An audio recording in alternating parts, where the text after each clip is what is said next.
Cameroon, Bantou, Africa, Bantou, to the world, Bantou.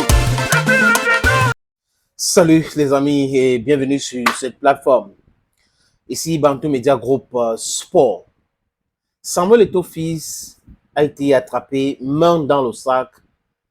Et une fois de plus, les amis, humblement, je donne raison à ceux qui pensent et qui disent que Samuel Eto'o-Fils bouffe l'argent de la FECAFOOT. Que tout l'argent que la FECAFOOT a gagné depuis qu'il est là, il a tout bouffé. Dans les hôtels.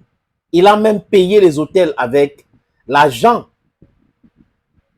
des stades. Donc, à l'entrée au stade, il y avait les numéros marqués sur ce billet-là. Des experts en la matière ont vérifié le nombre de billets de recettes de stade qu'il a utilisé pour payer l'hôtel qu'il a consommé à Yaoundé. Des billets d'avion que Samuel Eto'o paye pour aller à l'étranger, c'est l'argent de la FECAFOOT. Vous pensez qu'il prend l'argent où?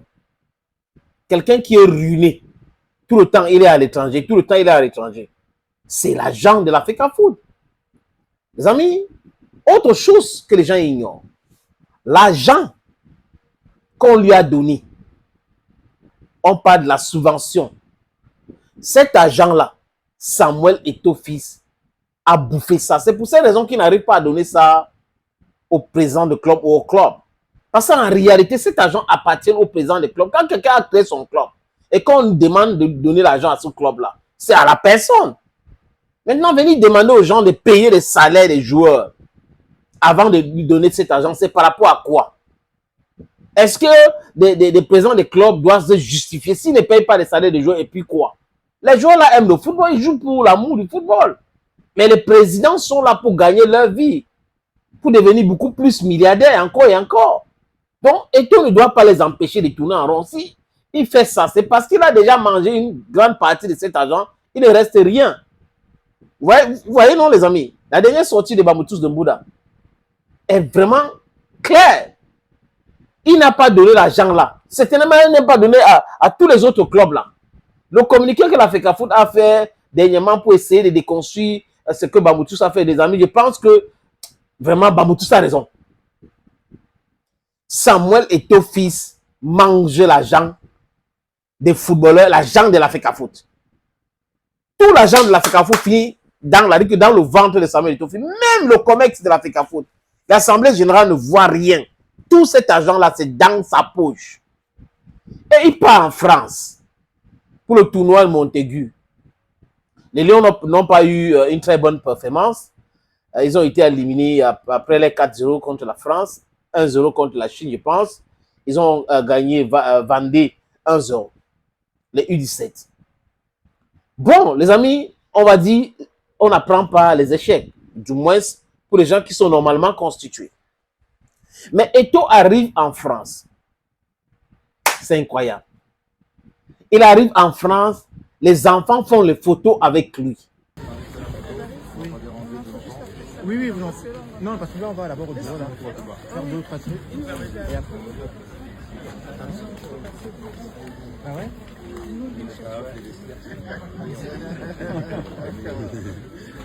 Tu fais dans les... Il faut que tu sois dans les vidéos, là. Il faut que tu sois dans les vidéos. C'est pas moi qui est intéressant, c'est lui, c'est vos téléphones qui sont sur lui, c'est pas sur moi. Moi, je suis vrai du tout. Oui, Amania, elle a peur. J'ai pris un solo. Si vous voulez faire des photos, c'est après, il faut s'arrêter de côté.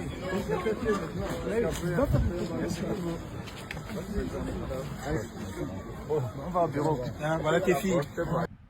Après ces séances de photos que vous avez vues là, les amis, Eto'o, lui-même ouvre sa bouche, qui va acheter les sandwichs à son assistant, à tous ceux qui étaient avec lui. Et c'est lui-même qui dit qu'après on va dire que c'est l'argent de la FECAFOOT. Eto'o, toi, tu penses que quoi? Vous voulez des sandwichs? C'est que le Les président... enfants, vous voulez des sandwichs? Samuel, on vous achète des sandwichs au Vous président. voulez des sandwichs? Oui, oui. Après, ils vont dire que c'est la dame de la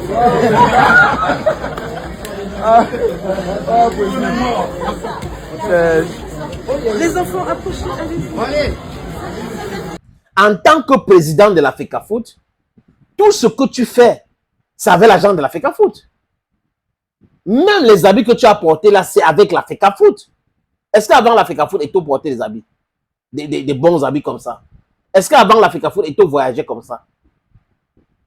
Et les sandwichs, là, Dieu sait, c'est trop cher. Donc, il a acheté ça avec l'argent de l'Africa Foot. Quelque chose aussi, les amis, que j'ai vu qui m'a fait terriblement mal. C'est le fait qu'il arrive au stade et c'est lui qui donne le coup d'envoi. C'est pas possible. Les organisateurs du tournoi Montaigu devraient appeler Aboubakar Vincent ou André Onana pour donner ce coup d'envoi. Pourquoi c'est Eto'o qui a donné ce coup d'envoi? C'est pas sérieux. Ça démontre encore que les organisateurs du tournoi Montaigu détestent le Cameroun. C'est quoi? C'est André Onana qui devait donner ce coup d'envoi. Ou Aboubakar Vincent. Ou même moi, les combis. On pouvait l'inviter pour donner ce coup d'envoi. Pourquoi c'est Samuel Eto'o fils?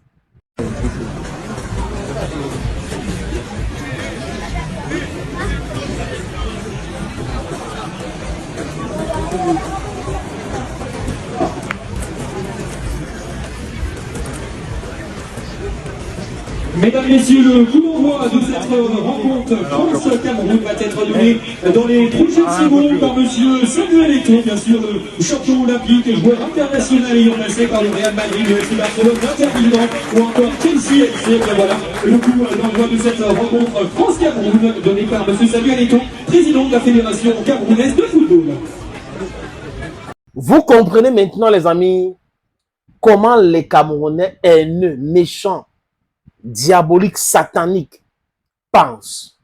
Tout ce que j'ai dit là, c'est l'ironie. Vous voyez, je lis les commentaires des uns et des autres. Certains m'appellent même pour me dire non, tu ne dois pas soutenir, toi tu ne le connais pas. Il a fait ci, il a fait ça. Je ne suis pas là pour ça. Je parle des faits. Et les faits sont têtus. Et les commentaires libres dans le métier que j'exerce. Voilà comment quelqu'un est aimé. Il ne force pas son amour. Au Montaigu, les enfants, tout le monde est au roux, tout le monde fait les photos avec lui. Après, lui-même, les gars, bah ça, on la bouche. Ils avaient l'argent de l'Africa Foot, après ils vont dire ça. Lui-même, il envoie les pics à ceux-là. Et au stade, il donne le coup d'envoi. Pour couronner tout, on n'achète pas l'amour. Il a mérité. C'est le sommet des sommets quand on parle de football dans le monde. En Afrique, il n'y a pas, statistiquement parlant, il n'y a pas l'homme pour lui. Et lui-même, il avait dit ceci. Il a rêvé être avocat avant de devenir footballeur. Et il explique que le bassin d'où il vient, il a un problème, il a voulu être avocat. Quel métier aurez-vous fait si vous n'aviez pas été footballeur? Avocat.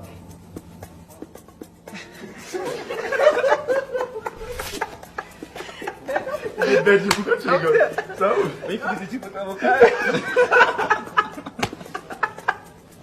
Il est bête, là. Et toi, Gabi?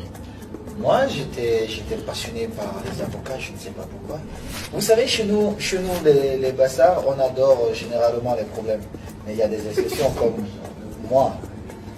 J'essaie toujours de comprendre les autres. Vous voyez, j'accepte un peu je supporte plutôt ces gens parce que sinon j'aurais porté plainte depuis. Aujourd'hui, il met tout le monde KO. Les gars qui essaient de le combattre là, il les met en difficulté. Tous systématiquement.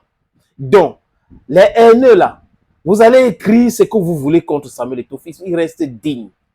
Il reste droit.